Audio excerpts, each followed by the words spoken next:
Olá, eu sou a Aleca Rocha, atriz, e interpreto o seu caso virtual de relacionamento bizarro aqui.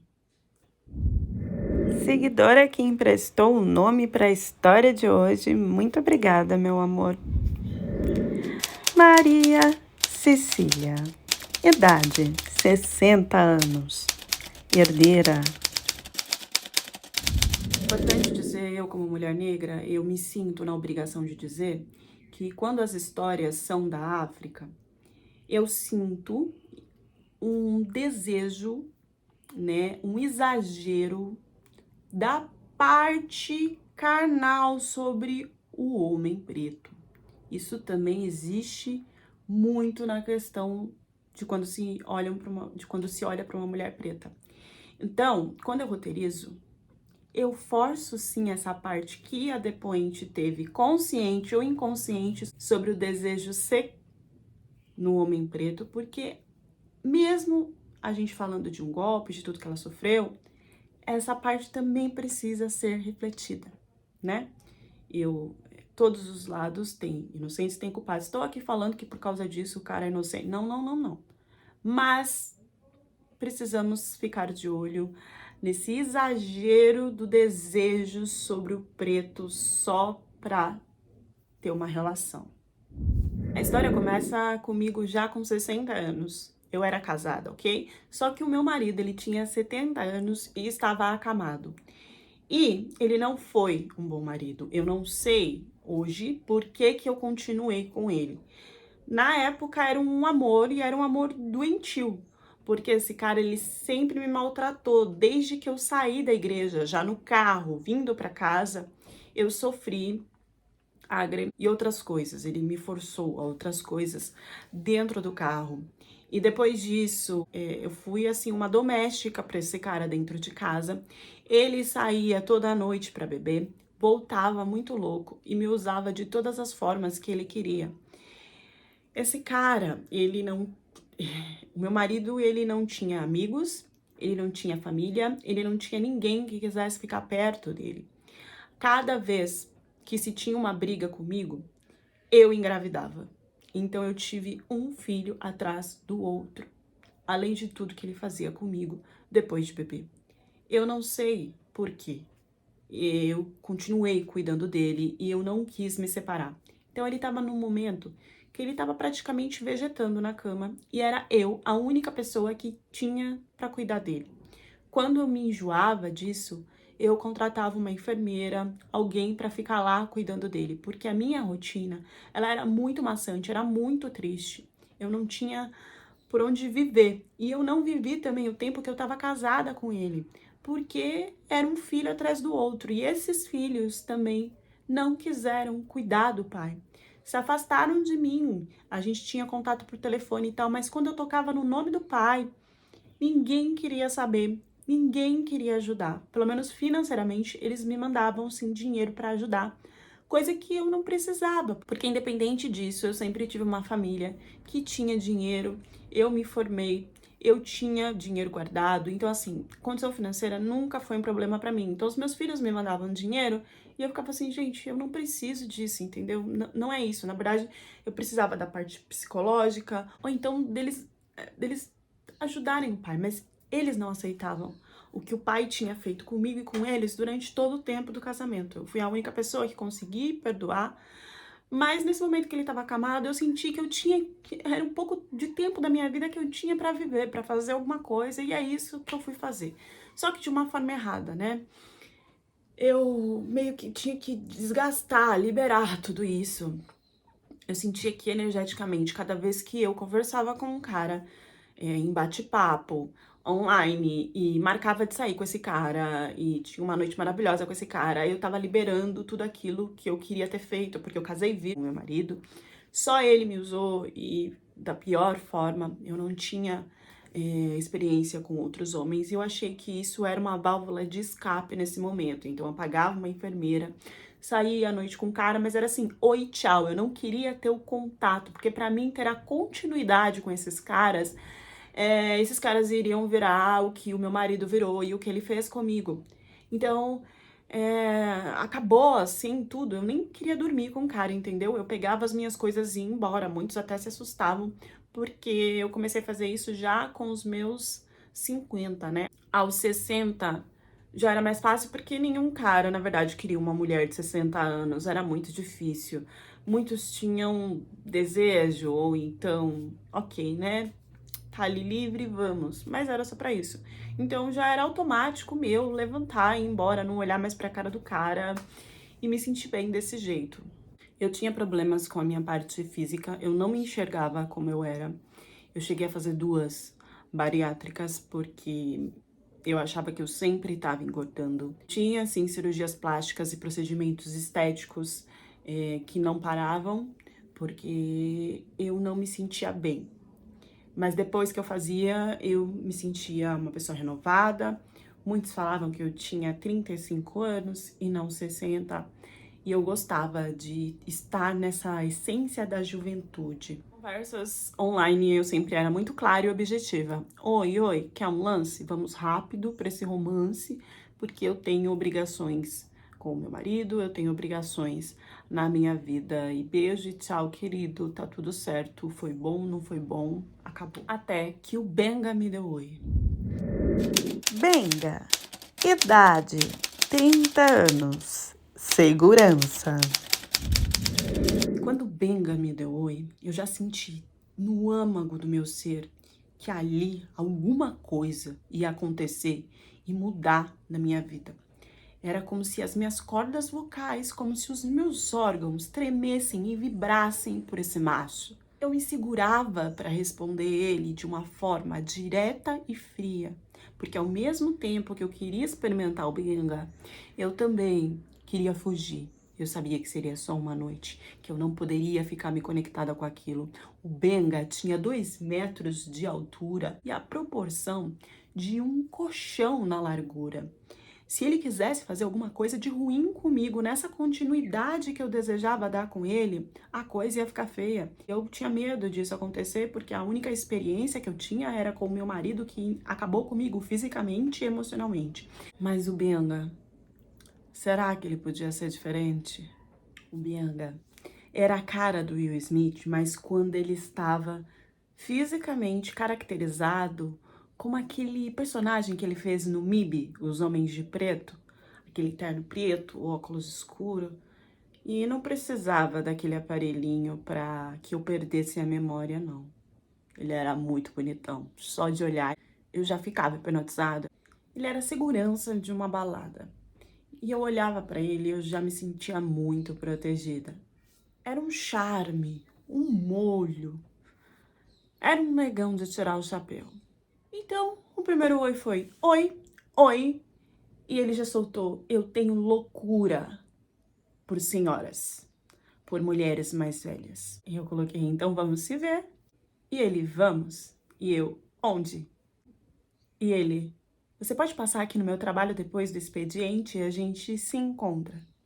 Rápido, seco, direto. Ele faria um turno e aí trocaria de turno com o outro parceiro. E aí a gente já curtiria lá na balada mesmo, depois do expediente dele. Então eu tava me arrumando pra ir pra uma balada. Eu sempre já marcava com os caras nos hotéis. Já começou tudo bem diferente e piorou na surpresa quando eu cheguei nessa balada. Porque eu só pesquisei o endereço do lugar, mas eu não olhei o que toca, sobre o que é. O nome passou assim por cima, mas eu nem lembrava. Eu fui enxergar pelo número e pela quantidade de pessoas na frente que estava entrando. Quando eu entrei, eu já levei um susto, porque tinham vários puffs e uns postes e umas mulheres dançando. Eu olhei aquilo e falei: será que é o quê? Será que eu... Mas antes de que eu pensasse alguma coisa, o Benga já tinha parado na minha frente e praticamente tampado toda a visão. Me chamou para o bar, deu um beijo bem delicado na minha mão e perguntou o que eu gostaria de beber. Eu bebendo e conversando com o Benga, Olhei de volta para os puffs e vi que eram dançarinas, eram mulheres que ficavam dançando lá no poste, mas eu nunca tinha visto balada desse jeito. Mas eu também nunca tinha ido em uma balada. Era sempre com meu marido ou então no hotel com esses caras. Eu não sabia que eu estava numa casa onde pessoas se atracavam em grupo, porque aquele primeiro ambiente não se tinha nada, eram pessoas normais que estavam bebendo e conversando, e algo um pouco mais ousado com essas mulheres. Na metade da conversa, o Binga disse: vamos para o outro ambiente.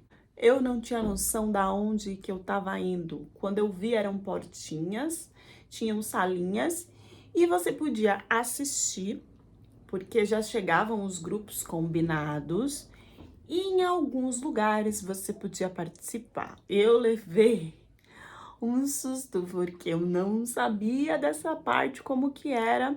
Ele não falou vamos entrar, não me obrigou a fazer nada. A única coisa que eu consegui foi observar e fiquei assim. Eu fiquei tão paralisada, né, de ver o grupo lá, tudo se miando, se conectando, né? Era plug que conectava o plug do homem no plug da mulher, no plug do velhinho, do... E aí eu já olhei desesperada pra ele, tipo, querido, você tá achando que eu vou fazer alguma coisa aqui? E ele entendeu sem eu falar, né? E falou, não, não, fica tranquila, eu te trouxe só pra você conhecer mesmo, né, aonde eu trabalho. E eu achei que seria um lugar diferente, mas é só pra gente conversar, não quero te forçar nada, a gente não fez nada. E aí acabou que eu fiquei meio em choque, paralisada, e a gente não saiu de lá pra ter algo mais, a gente não se beijou, não aconteceu nada. E eu sou muito assim, eu quero ir fazer e tchau. Então eu fiquei decepcionada e falei, ah, não vou mais conversar com o Benga, não. Eu nunca mais ia ver e conversar com ele. Só que no outro dia ele já mandou mensagem desesperado, falando que queria me encontrar, que queria um encontro de verdade. E eu falei pra ele que eu tinha ficado meio assim, porque eu só faço isso uma vez, eu não encontro uma pessoa a segunda vez. E eu tava esperando uma coisa, cheguei lá, era outra. E aí ele começou a se explicar, que na verdade ele pediu desculpas e falou que ele era muito, muito obcecado, apaixonado por senhoras, que ele gostava das dobrinhas, das ruguinhas, de tudo que já tinha tomado uma outra forma no corpo da mulher, da maturidade da mulher acima dos 50, 40 anos. E só que ele tinha muito medo porque por ele ser da África, muitas mulheres já olhavam para ele com essa ideia de que ele queria dar algum golpe. E não tinha por que ele dar nenhum golpe. Ele tinha a estabilidade financeira dele aqui no Brasil, ele já vivia aqui há um bom tempo. Então ele achava que um primeiro encontro não poderia rolar essa coisa de se declarar e de já ir para os finalmente, porque as mulheres sempre achavam que ele estava praticando um golpe. E que, na verdade, ele quis mostrar que ele estava trabalhando, né, que ele já tinha condições aqui, e ele gostava, assim, dessa coisa de ver outros casais e tal, era alguma coisa importante, e ele não pensou muito com a cabeça de cima, pensou com a cabeça de baixo, mas querendo disfarçar, e aí, quando viu, já tava marcando comigo nesse lugar, e deu uma confusão toda na cabeça dele, mas que ele fez errado, e que tava lá pra pedir desculpa, e que então, se eu queria já ir pros finalmente, então, no próximo encontro a gente iria. Parecia que ele queria ali criar um contato que eu não queria ter esse tipo de conexão. Eu só queria, tipo assim, oi, querido, tchau, querido. Mas eu me toquei pela parte que ele falou do que ele gostava nas senhoras. Eu sei que ele me elogiou tanto nessa conversa, tanto, que só faltou ele cantar a panela velha que faz comida boa. E eu gostei. Então a gente marcou de se encontrar sim. Só que, gente, dessa vez eu iria até onde ele morava. E no que eu fui, fomos surpreendida novamente. Óbvio, a gente não ia ficar lá. E eu não tinha entendido porque que ele falou que a gente não ia ficar lá, mas que ele não queria me encontrar direto no hotel, que então era melhor a gente se encontrar no meio do caminho, e que aí um hotel que era no meio do caminho era perto da casa dele e tal. E aí, chegando lá na portaria da casa dele, já desceu com ele outros homens, eu vi que ele morava com 5 homens, ele não morava sozinho. Então não teria essa possibilidade de fazer nada na casa dele. E aí eu ia falar, né, então vamos pro hotel. Ele, vamos comer uma pizza? Falei, gente, ele quer, né, ter uma conversa, só falta ele começar a querer conversar sobre o futuro. Então, mas mesmo assim eu tava me achando por isso, tá? Sabe aquela coisa, não quero, mas tá acontecendo. Então Deus mandou. A gente foi comer essa pizza, teve uma conversa, e aí depois eu direcionei ele já pro hotel, porque senão daqui a pouco ele ia querer dançar em algum lugar, ver as estrelas, eu sei lá, né? Então eu direcionei para um hotel, eu tinha condições de pagar, né? E eu vi que ele ficou olhando, porque o hotel era um hotel assim, de boas condições, né? Não de luxo, mas enfim, não era aquela coisa fuleira que eu acho que era onde ele me levaria. Então ele ficou olhando, eu vi que ele gostava, que tipo, ai meu Deus, que legal que eu tô num lugar bom, mas ele tava querendo disfarçar como se ele sempre visitasse aquele lugar, porque pra eu não achar que, né, ele era o paupérrimo que tava querendo dar golpe. Ele tinha muito trauma com isso. Tanto que, vamos para a noite. Antes de falar da noite, melhor. No fim de tudo, eu ia pagar, porque eu achei que ele não teria condições, ou que então ia fazer um rombo no salário dele, mas ele pagou. Apertado ou não, ele foi lá, passou o cartãozinho, pagou, eu fiquei assim, maravilhoso. Voltando à atracada, gente. E o cruel, né, ficar falando que todos os africanos têm a benga grande. Ele era o Kid Bongala. Tô mudando o nome, gente, porque senão vocês já sabem aqui no YouTube, né? Então ele era o Kid Bongala, no sentido de que eu olhei e falei, meu Deus, se Deus fez é porque entra. Mas aí ele veio com um papinho, aquele papinho assim, vou colocar só o começo, né? A gente começa a invadir, sabe, igual touro que começa a invadir tudo pela cabeça. Então, disse que era só o início. Mas, gente, no início, quando eu vi, já tinha entrado o bambu inteiro, que era um bambu. Quase que dava pra tocar um berimbau. E, gente, eu saí dali que eu só queria uma hipogloss. Eu só queria uma hipogloss. Bom, não tô querendo falar isso aqui só pra falar que todo africano tem um bambu grande. Não, não tem nada a ver. É porque o bambu grande é uma informação importante pro que eu passei depois. Infelizmente. Acabou. Vontade desfeita, banho de assento com camomila pronto. Fui, voltei pra cuidar do meu marido. Só que ele continuou o contato, gente. Ele continuou me mandando mensagem. Eu juro, eu não respondia. Eu bloqueei. Mas depois eu desbloqueei. E aí eu resolvi responder. Porque mesmo ficando assada, a coisa tinha sido boa. Eu tinha gostado. Eu pensei, mas por que eu não posso repetir? Assim, repetir sem relacionamento firmado, não tem como acontecer nada. Eu não vou casar com ele, não vai acontecer nada. Ele me chamava de mama. E aí ele falava, vem me pegar no colo, vem pra eu te pegar no colo, mama, vem que eu quero sua benga que é mama. Isso, eu encontrei com ele de novo, foi bom, e aí foi de novo.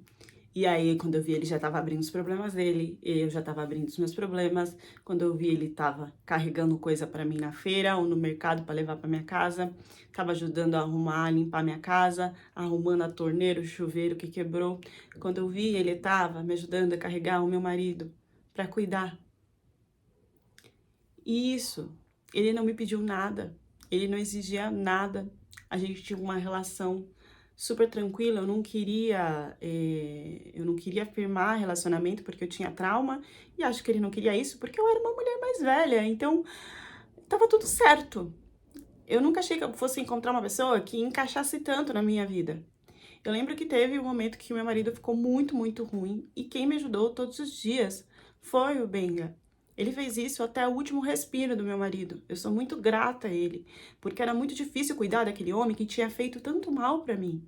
E pelo menos ele me tirava um peso absurdo de tudo que eu ainda tava passando sem querer passar. Ele dormia no sofá, tá? Não tinha essa coisa de, vamos se atracar porque eu tô na sua casa te ajudando. Ele não morava na minha casa, não, ele vinha quando tinha que me ajudar mesmo. Quando era outra coisa, a gente se sentia mais leve de fazer isso fora da minha casa, até porque o meu marido, mesmo nas condições que estava, ele ainda estava lá na casa, né? O auge chegou em um dia que eu fui fazer compra, já estava muito tarde, o mercado estava praticamente fechando, eu estava sem carro e eu tinha que voltar com aquelas coisas todas. E ele já tinha me ajudado tanto que eu estava com vergonha, sabe? Eu sabia que eu era mais velha, sabia que não era a mulher que iria ficar com ele na vida, e eu acho que eu atrapalhava muito pedindo: "Ai, vem aqui fazer isso, vem aqui fazer aquilo", porque eu sabia que ele devia ter outras mulheres novinhas, mulheres que ele pensava em casar e ter filhos que ele não tinha. Eu não queria tirar isso dele, então às vezes eu achava que eu estava atrapalhando e de tanto que ele me ajudava, eu achava que eu não merecia aquele auxílio dele. Eu achava que era muito para uma velha que não daria tantas condições na vida para ele, que não daria a família que ele queria, que era só um caso que eu tinha certeza que depois de um tempo ia passar. Então, nesse dia eu falei: "Ah, eu não vou chamar o Benga não, eu vou sozinha, eu consigo levar a sacola". Só que no que eu peguei sacola, eu peguei celular e a bolsa estava meio que aberta, porque sabe quando você vai pegando tudo e vai voltando, porque o meu marido estava sozinho, ele estava dando algumas crises, e a enfermeira eu não consegui, tentei falar com outras também não consegui. E nessa volta, adivinha o que aconteceu? Chegou um cara para me assaltar.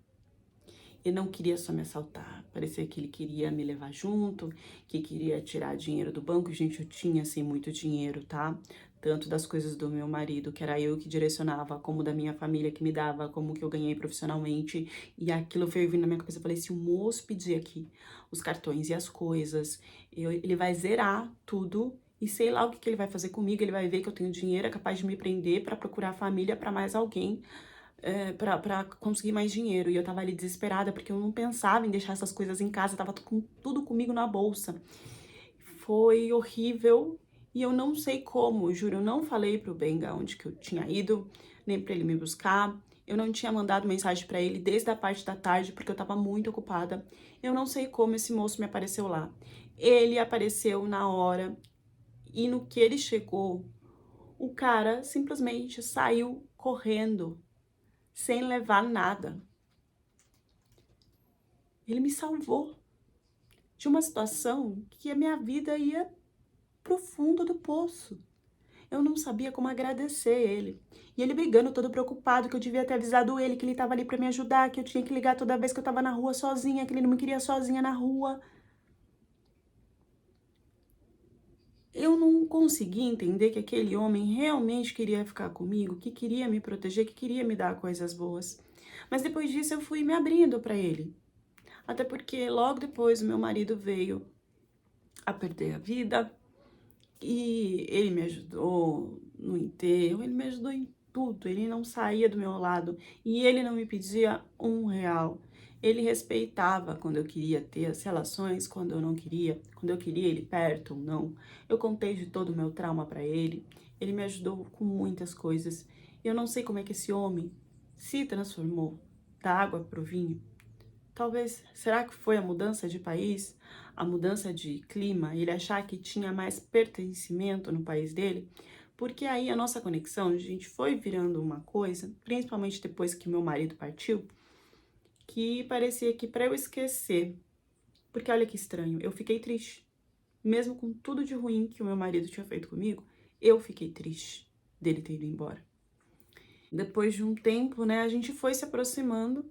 Mesmo assim, ele ainda tinha muito respeito, ele não morava na minha casa. E a gente resolveu casar. Uma coisa que eu jamais pensei que eu fosse fazer.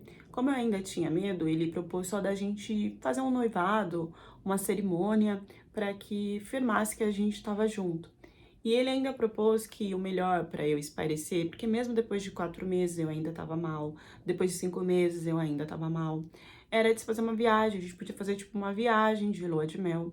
E aí eu ia espairecer. E ele deu a ideia de ser, óbvio, Angola.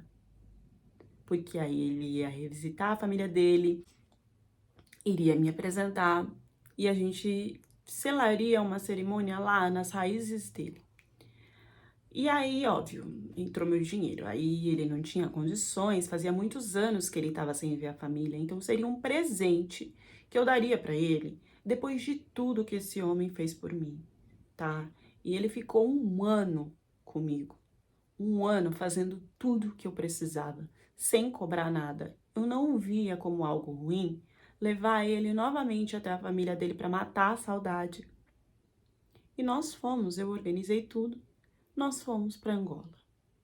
Foi questionado para depoente se o Benga era mesmo de Angola ou do Congo, e ela não soube muito bem explicar, até ficou um pouco confusa sobre as passagens, se ela realmente tinha comprado para o Congo ou para Angola. A chegada foi tranquila, já estava pronta para entender que era um lugar de condições diferentes das que eu tinha no Brasil, só que era um povo muito acolhedor, principalmente as mulheres. Eu fiz uma conexão fenomenal com as mulheres, tanto da família dele, que ele me apresentou, como outras, né, na rua, sempre se tinha uma troca de olhar, com sorrisos. Nossa, eu gostei muito. Mas infelizmente ele se transformou. Parecia que ele se sentia mais firme lá no país dele. Parecia que tudo isso que ele tinha feito era para ele conseguir voltar para Angola. Ele não tinha condições e precisava que alguém pagasse para ele. E o jeito que ele arrumou, por eu dar uma abertura maior, foi me envolver em tudo isso. E por que que eu tô dizendo isso? Porque antes das nossas relações, ele não exigia nada. E depois que foi feito uma cerimônia, assim, uma reunião, né? De falar que eu realmente era a mulher dele lá em Angola, ele virou para mim, era um monstro. Ele dizia que, na verdade, era aquilo que ele só colocaria para a esposa dele, porque a esposa dele iria aceitar realizar os desejos dele como homem. Então, lá, quando a gente começou a ter relações, ele veio reclamar de que eu estava muito flácida e que ele sentia melhor quando se fosse feito pela boca. Só que nisso ele aumentou. Entrava uma vez na semana e olha lá no Brasil, ele queria de manhã, de tarde, à noite e praticamente todos os dias na África.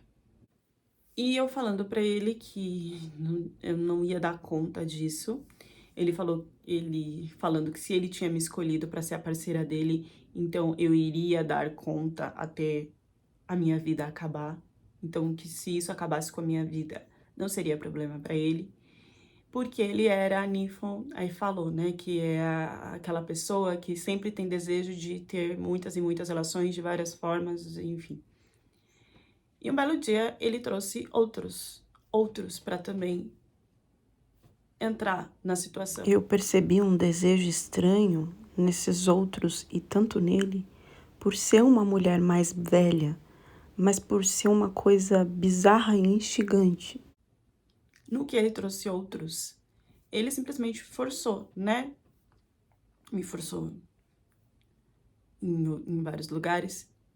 Ele forçava muito a minha cabeça, né? Para a situação lá de fazer com a boca. Essa força foi tão absurda, a ponto de não me escutar, nem nada, e de rasgar. Então, e eu não fui socorrida por ele, nem por nenhuma das pessoas que eu aceitei sim que participasse. E isso eu não sei por que mudou tanto na minha cabeça e eu não tava presa nem nada. Eu aceitei, né, ter essa experiência. Eu fui socorrida mesmo pelas mulheres, tá? E eram mulheres da família, eram vizinhas, foram elas que me auxiliaram. Eu não sabia como ia ser o hospital lá, se eu teria todo o cuidado que eu precisava, porque eu tive que levar pontos. E depois de levar pontos, eu descobri que eu tava com herpes. Tranquilo, era um herpes que simplesmente tomava conta de tudo aos poucos. Então, junto com a infecção, com a baixa imunidade, eu não sei explicar por que situação que eu passei, que teve uma hora que eu não conseguia ver nem mais o formato da minha boca.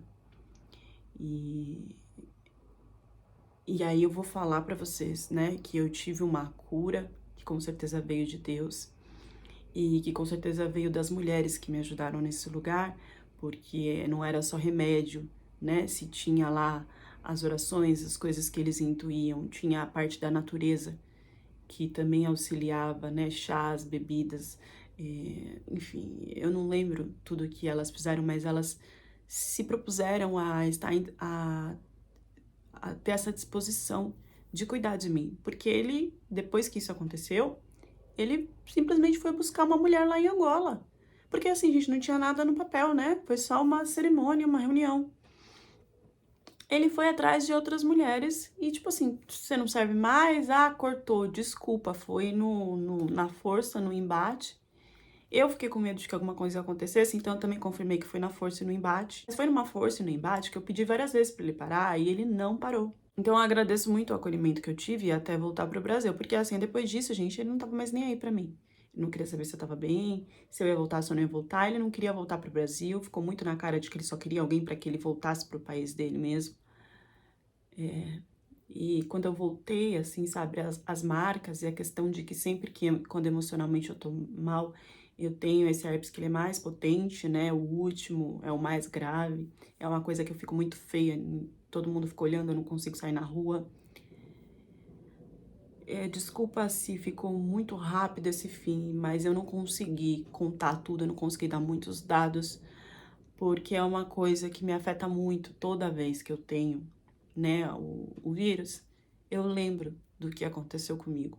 E eu lembro de que eu aceitei ter essa experiência, mesmo sabendo do tamanho do bambu.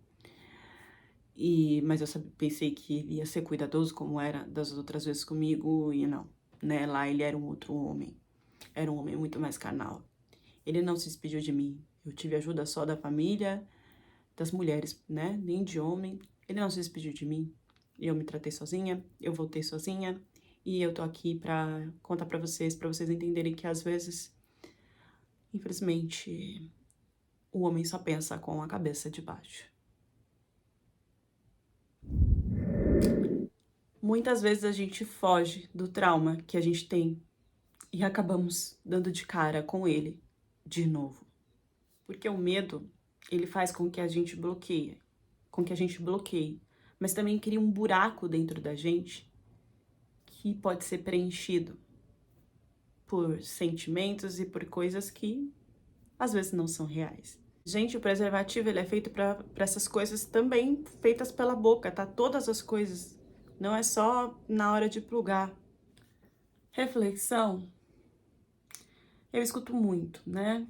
Homens que fazem alguma barbaridade e vêm com essa. Teve um aí que acabou com a vida de uma menina assim, né? E ele falou, ah, mas ela que me pedia pra fazer. E aí vem outras frases que a gente precisa tomar cuidado aí. Ah, mas foi sem querer. Desculpa, eu tenho uma força um pouco fora do normal. Ah, mas é que eu me desequilibrei. Ah, mas é que eu tava com tanta vontade, com tanto desejo que foi assim. Ah, mas é que você é tão... Cuidado, galera. Cuidado. Deixem as reflexões de vocês nos comentários e até a próxima história do canal.